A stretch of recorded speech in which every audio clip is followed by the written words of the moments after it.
जय Jagannath. Hello friends, welcome to my channel. आज ये वीडियो आम +3 first semester philosophy honours class करवा। फिलोसफी ऑनर्स कोर पेपर 1 नवम अध्याय क्लास करवा, सत्य संबंधी मतवाद। देखो फिलोसफी ऑनर्स कोर पेपर 1 यहाँ आम लास्ट क्लास, तो सबुजाक क्लास आम फिलोसफी ऑनर्स कोर पेपर 1 जोटा आपंकर रोचे शिक्षार परिचय है। शिक्षार परिचय आमर सबुजाक क्लास ये आम शेष हो, तो समस्ते नोट करूँ। जो मैंने पूर्व वीडियो देखी ना से देखिपारे। आज ये वीडियो आम सत्य संबंधी मतवाद पढ़ा, तो समस्ते वीडियो को लास्ट जाए देखिए। सहित गोटे छोटिया रिक्वेस्ट लाइक आउ कमेंट करेंगे। जो मैंने रेगुलर क्लास करने चाहते हैं सब्सक्राइब करदे। सत्यर स्वरूप, सत्यर स्वरूप कौन? सत्य स्वरूप जहा सत्य को गठन करे। सत्यर स्वरूप ताहाको आमे बुझंती जहा सत्य को गठन करे, अर्थात जहा गोटे अवधारणा बा विचार को सत्य भाव में चित्रित करे। जहा गोटे अवधारणा बा विचार को कौन करे? सत्य भाव में चित्रण करे। प्रकारांते सत्य परीक्षा हेउची गोटे पद्धति, जो पद्धति अनुसार आमे जानी पारु जे आम अवधारटी विचारटी सत्य कि नुहे। आमे ए जो देखो यहाँ हूँ कौन गोटे सत्यर परीक्षा। यह द्वारा कौन करती आमे यही पद्धति को अनुसरण करती आमे, जहा द्वारा आमे जानी पारती जे विचारटी सत्य कि नुहे। विचार जोटा आमे करछन सेटा सत्य कि नुहे आमे जानी पारती। अर्थात यही प्रक्रिया द्वारा आमे आमर धारणाटी सत्य बा परिमाण बा उपलब्धि करने सक्षम हेउ। सुतरां सत्य स्वरूप एवं सत्य परीक्षा माध्यम पार्थक्य परिदृष्ट हुए। सत्यर स्वरूप आ सत्यर परीक्षा माध्यम मध्य पार्थक्य थाए। सत्य किभली भाव में गठित हुए एवं ताहा किपरि परीक्षित हुए बा जना जाए, यही दुईटी मध्य पार्थक्य सुस्पष्ट। कारण आमे परीक्षा करू बा न करू, आमे जानू बा न जानू, जेतेबेले गोटे अवधारणा विचार गठित होईची सेतेबेले ताहा हुए तो सत्य किंबा मिथ्या होता है। जेतेबेले गोटे विचार देखो आमे जानी थांती कि न जानी थांती, आमे ता परीक्षा करि पारंती कि न करि पारंती। जेतेबेले कौनसी विचार गठित होता है सेतेबेले ताहार हुए तो सत्य होता है किंबा मिथ्या होता है। गोटे विचार आमे कले सेटा ठीक होई पारे, सेटा भूल होई पारे। एही प्रक्रिया एही परिप्रेक्षी रसेल प्रमुख वस्तुवादी दार्शनिक गण कहती जे जेतेबेले गोटे अवधारणा बा विचार वास्तव घटना अनुरूप बा अनुगामी हुए सेतेबेले ता सत्य हुए। जेतेबेले सेटा वास्तव घटना अनुरूप हुए बा अनुगामी हुए सेटा को आमे सत्य कहबा। अवधारणा गठन समय यह अनुरूपता संपर्क में आमे कौनसी ज्ञान थाउ बा न थाउ, जदिओ परवर्ती काल में आमे केते गुड़िए प्रणाली जिमिति एठी देला उदाहरण व्यवहारिक साफल्य साहाय्य पूर्व गठित अवधारणा सत्य परीक्षा करिपारु।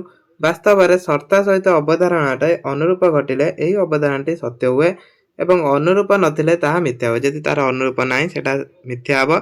यदि अवधारणाटी सत्य हुए यदि अनुरूप घटिले से अवधारणाटी सत्य हबे, अनुरूप नथिले सेटा मिथ्या हबो। प्रकारांतर जेतेबेले आमे जानू जे अवधारणाटी स्वतः प्रमाण किंबा ताहा आम पूर्व संचित ज्ञान सहित विरोध करे नाही, बरं पूर्व अभिज्ञता सहित सहमति किंबा ताहा व्यवहार क्षेत्र में सफलता सहित संतोषजनक भाव में क्रिया करुच्ची, सेतेबेले अवधारणाटी सत्य प्रमाणित हुए। से समय अवधारणाटी सत्य प्रमाणित हबो। तापरे सत्य संपर्क में अनुपतावाद है। अनुपतावाद आम मतवाद सब पढ़ा। तार जो मतवाद थिला प्रथम थिला सत्य संपर्क में अनुरूपतावाद। सत्य स्वरूप संपर्क में अनुरूपवाद होची वस्तुवादी दार्शनिकर मतवाद। यहाँ हूँ वर्षवादी दार्शनिक मानकर गोटे मतवाद थिला अनुरूपतावाद। यही मतवाद अनुसार जेतेबेले गोटे अवधारणा बा तर्क वचन वास्तव घटना अनुरूप अनुगामी हुए सेतेबेले ता सत्य हुए। जेतेबेले गोटे देखंतु जेतेबेले गोटे अवधारणा बा तर्क वचन है, तर्क माने कौन? ये जो आलोचना वास्तव घटना अनुरूप बा अनुगामी हुए सेतेबेले सेटा को आमे सत्य कहबा। जेतेबेले गोटे अवधारणा वास्तव घटना अनुरूप बा अनुगामी न हुए सेतेबेले ताहा असत्य अटे। मन रखिबे, जेतेबेले वास्तव घटनार अनुरूप हब सेतेबेले ताकु सत्य कहा जिवो, जेतेबेले अनुरूप न हब ताकु मिथ्या कहा जिवो। वास्तव में सेही अवधारणा अनुरूप बा सामंजस्य रहितले सेही अवधारणा सत्य हुए। सेटा जे सामंजस्य रहितबो ताने सेटा सत्य हबो। तापरे सत्य संपर्क में संहतिवाद। सत्य संपर्क में संहतिवाद कौन? ସଂହତିବାଦ ଅନୁସାରେ ଗୋଟିଏ ଅବଧାରଣା ସେତେବେଳେ ସତ୍ୟ ହେବ ଯେତେବେଳେ ତାହା ଅନ୍ୟ ପ୍ରାସଙ୍ଗିକ ଅବଧାରଣାର ସାମୂହିକ ସହିତ ସଂହତି ହୋଇଥାଏ। ଯେତେବେଳେ ସେଇଟା ଅନ୍ୟ ପ୍ରସଙ୍ଗର ଅବଧାରଣା ସହିତ ସାମୂହ ସଂହତି ହେବ ସେତେବେଳେ ସେଇଟା ସତ୍ୟ ହେବ। ସଂହତି ହେଉଛି ବିଭିନ୍ନ ତର୍କ ବଚନ ମାଧ୍ୟମରେ ପାରସ୍ପରିକ ସମ୍ବନ୍ଧ। ତର୍କ ବଚନ ମାନେ କ'ଣ? ଏଇ ଯେଉଁ ଆଲୋଚନା ବା ଡିସ୍କସନ୍, ତାହା ତର୍କ ବଚନ ବ୍ୟତୀତ ବାସ୍ତବ ଅବସ୍ଥାରେ ତର୍କ ବଚନ ସମ୍ବନ୍ଧୀୟ ନୁହେଁ। ଏହି ସଂହତି ବିଭିନ୍ନ ବଚନ ମାଧ୍ୟମରେ କେବଳ ସଂହତି ନୁହେଁ, ପାରସ୍ପରିକ ସମର୍ଥନ ମଧ୍ୟ ଆବଶ୍ୟକ। ଏଇଟା କେବଳ ସଂହତି ହେଲେ ହେବନି, ପାରସ୍ପରିକ ସମ୍ପର୍କ ଥିବା ଆବଶ୍ୟକ। ଦେଖନ୍ତୁ ମୁଁ ସବୁ ଡିସ୍କସନ୍ କରିପାରିନି କାହିଁକିନା ଭିଡ଼ିଓ ବହୁତ ଲଙ୍ଗ ହେବ, ତାପରେ ଆମକୁ ପୁଣି ସିଲେକ୍ସନ୍ ଆଣିକି କ୍ୱେଶ୍ଚିନ୍ ଆନ୍ସର୍ ଡିସ୍କସନ୍ କରିବାର ଅଛି। ତ ସେଥିପାଇଁ ଏଇଠି ମୁଁ ଆପଣଙ୍କୁ ସେୟାର କରିଦେଉଛି, ୟାକୁ ନୋଟ୍ କରିନିଅନ୍ତୁ। ସତ୍ୟ ସମ୍ବନ୍ଧରେ ପ୍ରୟୋଗବାଦ। ସତ୍ୟ ସମ୍ବନ୍ଧରେ ପ୍ରୟୋଗବାଦ କ'ଣ?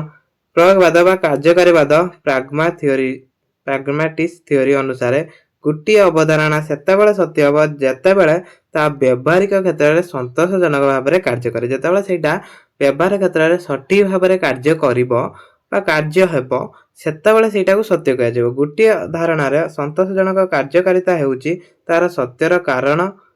ଜେମ୍ସ ଡ୍ୟୁରି ପ୍ରମୁଖ ପ୍ରୟୋଗବାଦୀ କହିଛନ୍ତି ଯେ ସତ୍ୟ ତାର ପରୀକ୍ଷା ମଧ୍ୟରେ ସତ୍ୟ ସ୍ୱରୂପ ଅବସ୍ଥିତ। ଯେତେବେଳେ ଗୋଟିଏ ଅବଧାରଣା ଗଠନ କରାଯାଏ ସେତେବେଳେ ତାହା ମଧ୍ୟରେ ଅନ୍ତଃ ପକ୍ଷରେ ସତ୍ୟ ଅସତ୍ୟ କିଛି ନଥାଏ। ତାହା ଅନ୍ତଃ ପକ୍ଷରେ ସତ୍ୟ ଅସତ୍ୟ କିଛି ନଥାଏ। ଯେତେବେଳେ ତାହା ବ୍ୟବହାରିକ କ୍ଷେତ୍ରରେ ପରୀକ୍ଷିତ ହୁଏ ସେତେବେଳେ ତାହା ସତ୍ୟ ଅସତ୍ୟ ଲାଭ କରିଥାଏ। ଯେତେବେଳେ ସେଇଟାକୁ ଆମେ ବ୍ୟବହାରିକ କ୍ଷେତ୍ରରେ ପରୀକ୍ଷିତ କରିବା ହେଲା, ମାନେ ପରୀକ୍ଷା କରିବା, ସେତେବେଳେ ଜାଣିବା ସେଇଟା ସତ୍ୟ କି ମିଥ୍ୟା। ତାପରେ ସତ୍ୟ ସମ୍ବନ୍ଧରେ ସ୍ୱଜ୍ଞାବାଦ। ସତ୍ୟ ସମ୍ବନ୍ଧରେ ସ୍ୱଜ୍ଞାବାଦ। ସ୍ୱଜ୍ଞାବାଦ ବା ସତ୍ୟ ପ୍ରବଣ୍ୟବାଦ ଅନୁସାରେ ଅବଧାରଣା ସତ୍ୟର ଅସତ୍ୟ ସ୍ୱତଃ ପ୍ରମାଣ।